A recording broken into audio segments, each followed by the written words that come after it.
Hey guys, welcome back to Billy Ray Garage. Just want to go over a short video just covering what I thought about the GTO and the things that I just previously did this past few months and the drive that I went on that was in the previous video, which will be right here. Just to go over what I thought, benefits of some of the upgrades, downfalls of some of the upgrades, and all that fun stuff. So we'll go over that, and then we will cover the Jeep, because that's a project in itself. And then I want to go over what I want to do to the garage. Make this garage way better than it is right now. So we'll start with the GTO. Pretty much a lot of the upgrades that we did this year were mostly cosmetic. You had the front lip, the SAP grills, the little side skirt wing things, and then we had some of the performance upgrades, namely the brakes. Those brakes are phenomenal. No ifs, ands, or buts about it. But we'll touch on that in a minute. Now, as far as the aesthetics look, this thing looks freaking great to me. You could have your own opinion, do what you want with that, but I think this thing looks awesome. Like, if it just had a detail and a lot of little scratches were taken out, it looks great on camera, but in real life you get close to it, it's like, oh, there's a scratch, there's a little ding. You're gonna get that. It's a 21-year-old car. What do you expect? So I think a lot of those upgrades were good. Another upgrade that I'm kind of questioning a little bit are those halo lights. They look great at dawn, dusk, when it's a little dark out and you got the ring lights on. Like, yeah, they look phenomenal. But where it's lacking is the power of the headlights. The high beams are fine. Those things are actually pretty bright. But the headlights themselves, I think they're H1s. They're not that great. So I'm kind of up in the air on swapping it out, or I just don't drive the thing at night. I've driven it twice at night, and it is it's kind of sketch, especially where I was filming the last video, leaving there at night. Middle of nowhere, farmland, deer everywhere, critters running out on the road. No matter how much I tried to adjust the headlights, it just didn't adjust that much. Now, it could be because the car is lowered and kind of angled. So maybe that's why I can't get enough rise out of the headlight beams. I could play with that a little bit and see what that does, but I mean, I could lower the front just a smidge more, but I think that would just lower it more. If I raise it, then obviously it's not as low. But that's something to consider in the future. But I rarely drive the car at night anymore, especially because I've whacked 2 deer with it. But other than that, all the other cosmetic stuff that I did, it's holding up fine. No issues with that. I may actually paint around the SAP grills, the little kidney, I guess, not the little mesh part, but the outside. I may drop that off at a shop, have them paint it, or I can paint it myself, but I think I'd let the professionals do that. Now, as far as the brakes go, they're awesome. That's all I gotta say about them. If you're getting this kit for daily driving purposes, maybe getting the whole kit's not worth it, but I plan on tracking this car at some point. In the spring, I want to take a driving course and do all that fun stuff. Like, I've rented Ferraris and Porsches and Lamborghinis at a racetrack and ripped it around and had fun with that, but those are those cars, and this is a rear-wheel drive front engine car. So the driving is way different, and the weight distribution and all that fun stuff. But in the spring, I plan on taking some driving courses at a not so local racetrack. It's like 2 hours away, but I do plan on doing that, and I do want to get it to a drag strip just to see what it could do. I'm not building this car for a drag strip, but it'd still be cool to see what it could do. All right, back to the brakes. The Wilwood kit, it's direct bolt-on in the front, nice, easy. You don't have to do anything. So if you just want to go with that and save, $1,500 to $1,700, just the stopping power increase on that alone it was great. Go that route. If you want to save yourself some time from cutting and friggin' measuring and fabricating, don't get the rear. But if you're gonna do what I want to do, you probably should invest in it. Now, for other aspects of the engine, the radiator and the thermostat, they do exactly what they say they're going to do. Like driving, on the highway when it's like 75 degrees out, that temperature gauge is sitting at like the first bar. It's barely moving. It's 165 degree thermostat, I believe. So it does its job. But when you start beating the hell out of it, the temperatures get to normal. But that thing does a great job at cooling, which if you're just dailying it or you're in a cold environment like I am, when it gets cold, this may not be a daily driving option. Just stick to the original.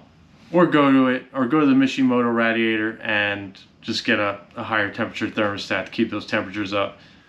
Two other upgrades I wanted to go over that were not necessarily like driving performance upgrades, but maybe one of them is. But the steering wheel, that thing is just drastically better than the stock one. So if you could afford to, pump out like 5, 6, you could spend all you want on these freaking steering wheels, but the one I got that just replaces the stock, it's thicker, more bolstered, all that fun stuff. Like it made a world of difference driving that thing. Like you feel like you're grabbing something while you're going through turns. Like I highly recommend that one, especially if you're doing any type of aggressive driving. I highly recommend that steering wheel. And I believe I got it from Street Driven Performance. They'll take a stock steering wheel and just mold it and make it awesome. And you just take your airbag out, put it back in, you're good to go. The other thing is the wheels and tires. Just going to a wider tire in the back, going from an 8 to a 9.5, and in the front going from an 8 to an 8.5. And the compound of the tires, the Yokohamas, they make driving very, very confident. Combine that with the Hotchkiss sway bars, as well as the subframe connectors, the Petters coilovers, and just adjusting the dampening of it to make them a little stiffer. The strut tower brace, as you can see right there, it's nice and red. The stiffness of the car, it's literally point and shoot. As far as the rest of the car goes, everything ran beautifully, nothing leaked, no check engine lights popped up, none of that stuff. The only issue I had was the transmission. It's starting to get old. Now, when I first had the car roadworthy after the dyno and tune, the thing was rocking, the thing was good. And then I've noticed over the past few months that just trying to get familiar with the car, push it a little bit, understand what it wants to do and what I could get away with, it started having some issues. I could still daily the shit out of the thing and it'll be fine, but once you start getting into the higher RPMs, that's where it starts getting finicky. And like I said, I know the clutch is not slipping. I think it's just getting tired. This will lead into the future projects I have. I want to get a G-force rear end, the whole thing. I'm not sure what gear ratio I want to go. I don't know if I go with a ratio of because the stock one's about, was it 346, something like that. I don't know if I should go to like a 373 or drop to a 325, but I will figure that out.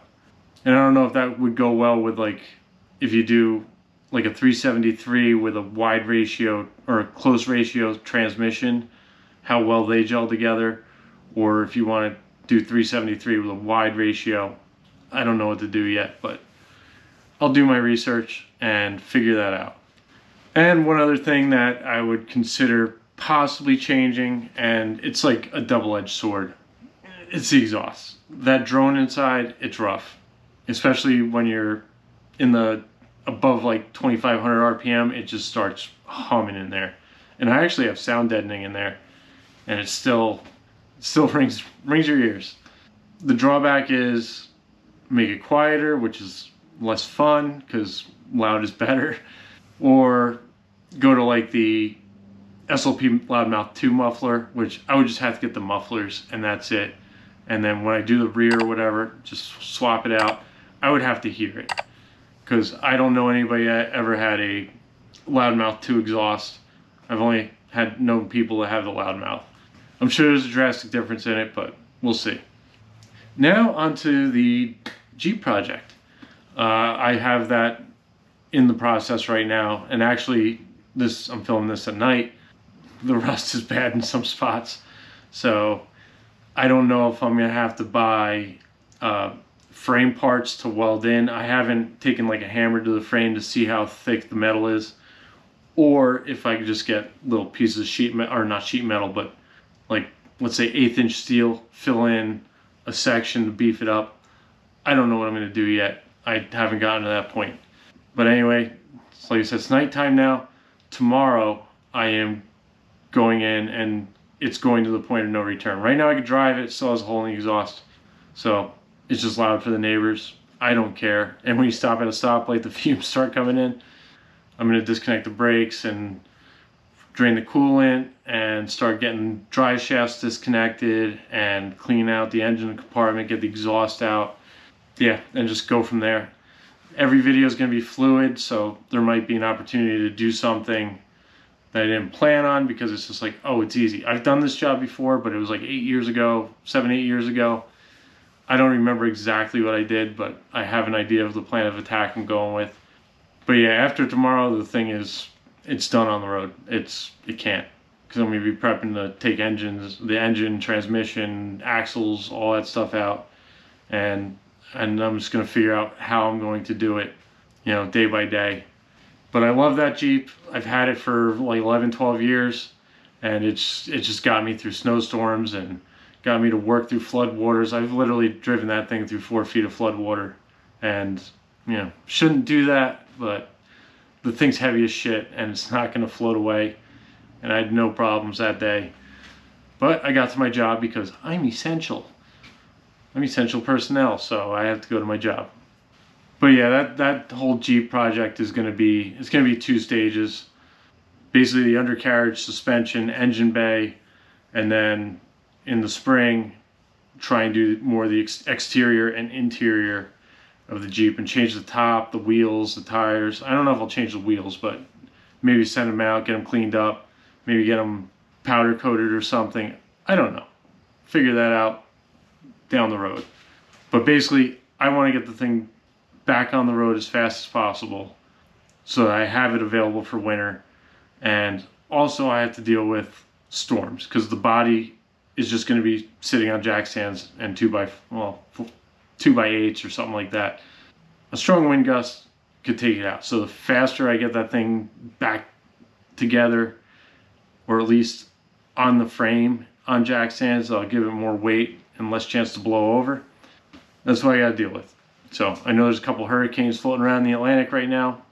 Mother Nature's going to Mother Nature, and no matter what you do, you probably won't win. So all I could do is just take caution. All right, to end this video off, I want to go over my garage. All right, this garage is very familiar to most of you who have been following my channel. It is a 1-car garage. When I was buying a house, I wanted a 2-car garage, and I settled because this was cheap. And this is going back to 2014, 15 when I bought my house. Paid $270 for it. It is not worth $270 anymore. It's worth way more than that. And sorry guys, but the housing market is a disaster. Save your money.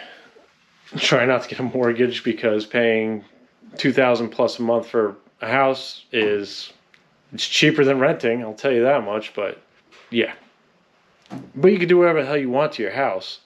Now, part of the renovations, as you can see, now this house does not leak water, but I guess previously it did.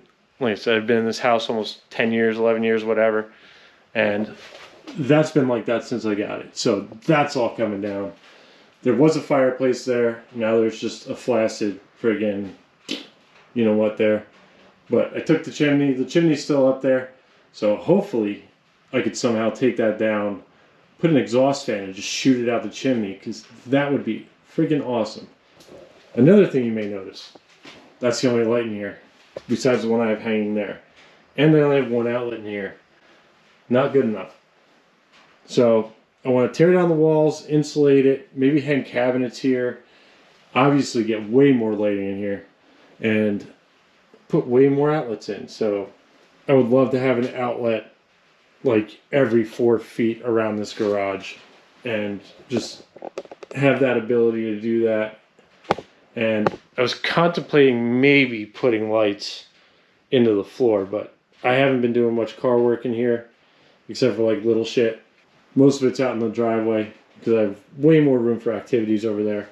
Another thing, I have way too many car parts. I have a GTO radiator, the heads, the cam, skid plates, trim pieces for the engine bay, lights, intake, a whole bunch of other shit. 2 master cylinders I still have to get sent out to get rebuilt. Race ramps, I am running out of room. So hopefully I could get some sort of shed that I could put just on the other side of this wall so that I could keep bigger things in, like my vacuum, my air pump, my welder, and just keep it somewhere else. Because I have no room in here. And it would help if I could just go right on the other side of this outside door, go over there, grab what I need, and come back in. Now I have a bigger shed in the back, that's where the lawnmower goes, but it's big, and the lawnmower is the only lawn care thing in there. I literally have 12-ton jack stands in there, an engine hoist, an engine stand, and numerous other car accessory ripper-outer things. Also, as you saw in the control arm video, when I was putting that together, I don't have a bench. So, moving all this shit out of the way and getting a bench here with a vise, maybe 2, I could have a wheel-out tool cart.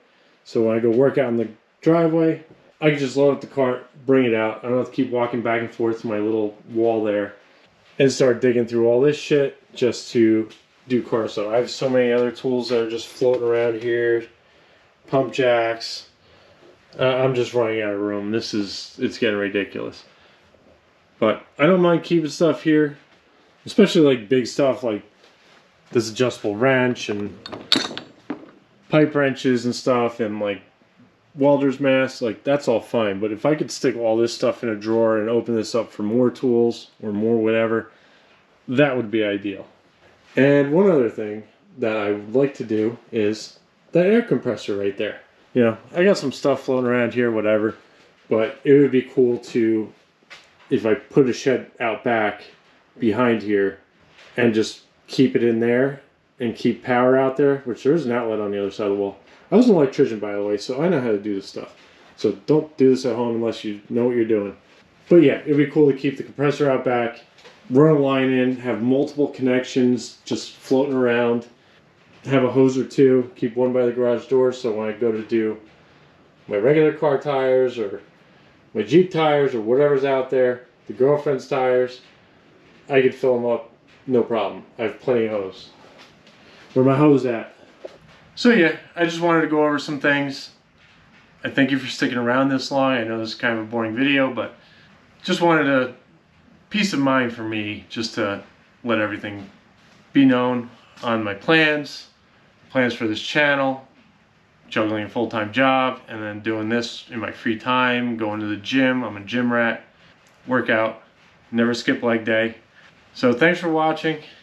I hope you guys follow along for the Jeep project because it's just a massive undertaking, and I hope you guys enjoy it, and I hope some new followers come on board to follow that process. So anyway, thanks for watching. Like, comment, subscribe. You know the deal, and I will see you in the next one.